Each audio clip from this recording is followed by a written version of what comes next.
చెప్పు రాజేష్, కలవాలన్నావు? చాలా రోజులైంది కదా మనం కలిసి. అవును రాజేష్, చిత్ర వచ్చిన తర్వాత తనతోనే నా టైం అంతా గడిచిపోతుంది. సర్లే, నువ్వేదో మాట్లాడాలన్నావు. నేను బిజినెస్ ట్రిప్ మీద 2 years ఆస్ట్రేలియా వెళ్తున్నాను. అవునా? యా సంయుక్త, నాతో నువ్వు కూడా రావాలి నా వైఫ్గా. మనం పెళ్లి చేసుకున్నాం సంయుక్త. రాజేష్, నాకు నువ్వంటే ఇష్టం, నీతో జీవితం అంటే ఇష్టం. కానీ నాకు బాధ్యత ఉంది. చిత్ర తను అనుకున్నది నెరవేరే వరకు నేను తనకు తోడుగా ఉండాలి. చిత్ర ఏంటి సంయుక్త ఇది? నీకు నాతో లైఫ్ కంటే చిత్రే ముఖ్యమా? ఛా, ముందు దాన్ని ఇంట్లో నుంచి గంటే. నా జీవితంలో రాజేష్ లేకపోయినా పర్వాలేదు, కానీ చిత్ర లేకుండా నాకు జీవితం లేదు. నీకు చాలాసార్లు చెప్పాలని చూశాను, కానీ నువ్వు మారలేదు. ఇంకెప్పుడు నన్ను కలవాలన్న ప్రయత్నమూ చేయకు. Bye Rajesh. Hey Samyukta, I'm sorry Samyukta.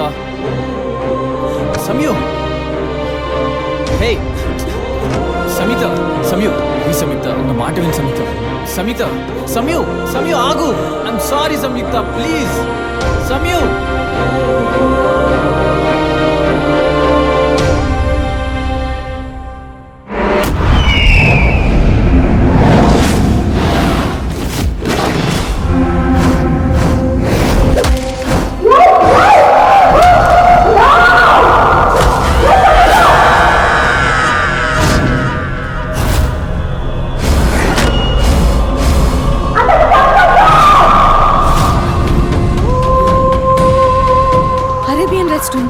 Arabian రెస్టారెంటా? అది ఇక్కడే ఉండాలి. దాని ముందు నుంచి నేను ఆ మర్డర్ చూశాను. అవునా? అదిగో అదే.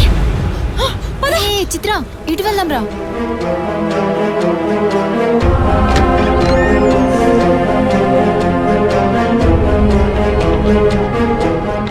Let's go there. Excuse me, ఎవరు మీరు? మీరు? I am manager of this restaurant. Oh okay okay. ఇదే ప్లేస్ లో అరేబియన్ రెస్టారెంట్ ఉండాలి. దాని ముందు నుంచి నేను ఒక మర్డర్ చూశాను, కానీ అది ఇప్పుడు ఎక్కడ కనిపించట్లేదు. అరేబియన్ రెస్టారెంటా? మేము 20 years ఇక్కడే బిజినెస్ చేస్తున్నాం. అలాంటి పేరేం వెళ్ళలేదే. మీరేదో కన్ఫ్యూజ్ ఇక్కడికి వచ్చినట్టున్నారు. Please you can leave.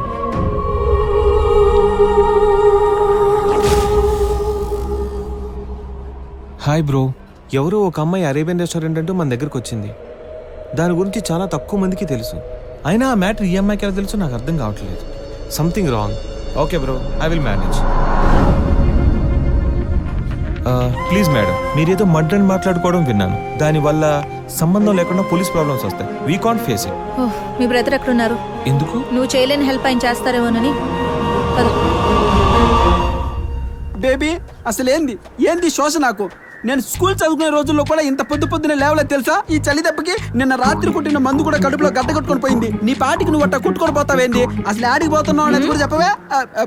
Arya, ఏందబ్బా ఒక్కసారిగా వాతావరణం వేడెక్కిపోయిందే? నీ కంటి చూపుకి కడుపులో ఉన్నదంతా కరిగిపోయింది తెలుసా? ఆ బేబీ ఒక్కసారి పర్మిషన్ ఇచ్చావంటే పిసి కొట్టొస్తా. పోయి తగలడు. అబ్బా, నీకు దండం పెడతా తల్లి. బాయ్.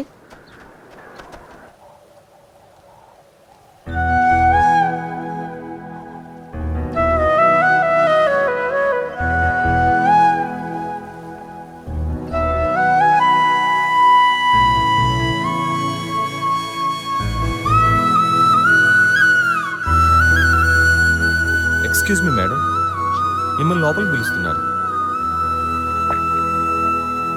Sorry for yesterday. మాకు బిజినెస్లో రైవల్స్ ఉన్నారు, అందుకే నేను మీతో మావాడలా. ఏమడిగారు మీరు? యా, ఈ లేక్ పక్కున్న ఈ రెస్టారెంట్ ఒకప్పుడు మీరు అన్నట్టు అరేబియన్ రెస్టారెంటే. పాత ఓనర్ దగ్గర నుంచి మేము తీసుకున్న తర్వాత దీన్ని మేము లేక్ యూగా మార్చాం. మేము టేక్ ఓవర్ చేసిన తర్వాత ఈ లేక్ దగ్గర నాకు తెలిసి ఎటువంటి మర్డర్స్ జరగలేదు. కానీ మీ కల్లో పర్టికులర్ గా ఈ రెస్టారెంట్ ముందే నిలబడి మర్డర్ చూశానంటున్నారు కాబట్టి దీని పాత ఓనర్ అడిగి డీటెయిల్స్ ఏమైనా ఉంటే మీకు చెప్పగలను. Okay, thank you so much sir. Super collection కదా. ఎవడు వాడు? వాడు మనల్ని ఏం చేయడం నీకెలా తెలుసు? అతను నా ఎక్స్ లవర్. అతనితో కొన్ని నెలల క్రిందటే బ్రేకప్ అయింది. ఎందుకు? ప్రేమించిన కొత్తల్లో మంచిగానే ఉండేవాడు. తర్వాతే రిస్ట్రిక్షన్స్ పెట్టడం స్టార్ట్ చేశాడు. అది నచ్చకే బ్రేకప్ చెప్పేశాను. అయినా వెంటపడుతూ ఇప్పటికీ ఇబ్బంది పెడుతూనే ఉన్నాడు. అంత టార్చర్ చేస్తుంటే కామ్గా ఉన్నావేంటి? ఏం చేయమంటావు? వాడు టార్చర్ చేస్తుంటే లెట్స్ టేక్ రివెంజ్. జీవితం ఎప్పుడు రెండో అవకాశాన్ని ఇస్తుంది చిత్ర. దాని పేరే రేపు. నేను నా గతాన్ని తలుచుకుంటూనో, వాణ్ణి తిట్టుకుంటూనో, లేక వాడి డెవలప్మెంట్కి ఈర్ష్యపడుతూనో ఉంటే నాకు రేపంటూ ఉన్న కొద్దిపాటి సంతోషాల్ని నేనెప్పుడు అనుభవించగలను? చిత్ర, ప్రపంచంలో అన్నిటికంటే గొప్పదేంటో తెలుసా? మోసం చేసిన వాళ్ళను కూడా క్షమించగలగడం. క్షమించడం అంటే ఒక బందీని విడుదల చేసినట్లే.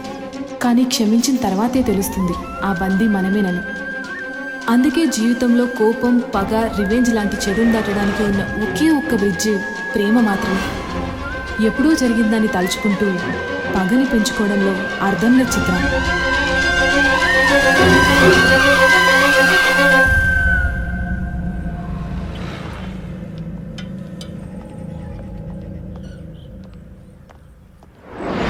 అహూరా మాస్టర్.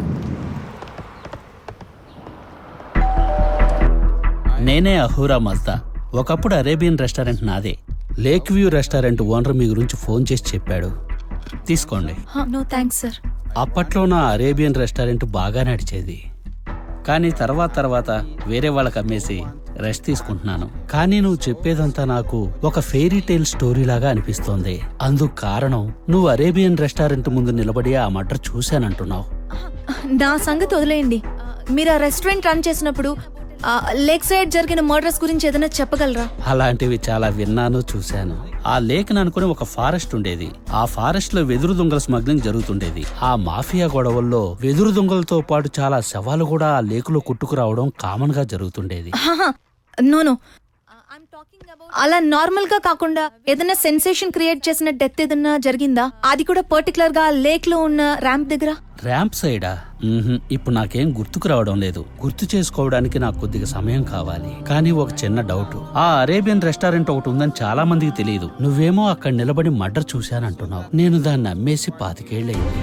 అంటే నువ్వు అసలు అప్పటికి పుట్టావా? పుట్టినా నీ వయసు ఎంత ఉంటుంది? అందుకే నేను ఇది ఒక నమ్మశక్యం కాని కథలా ఉందన్నాను.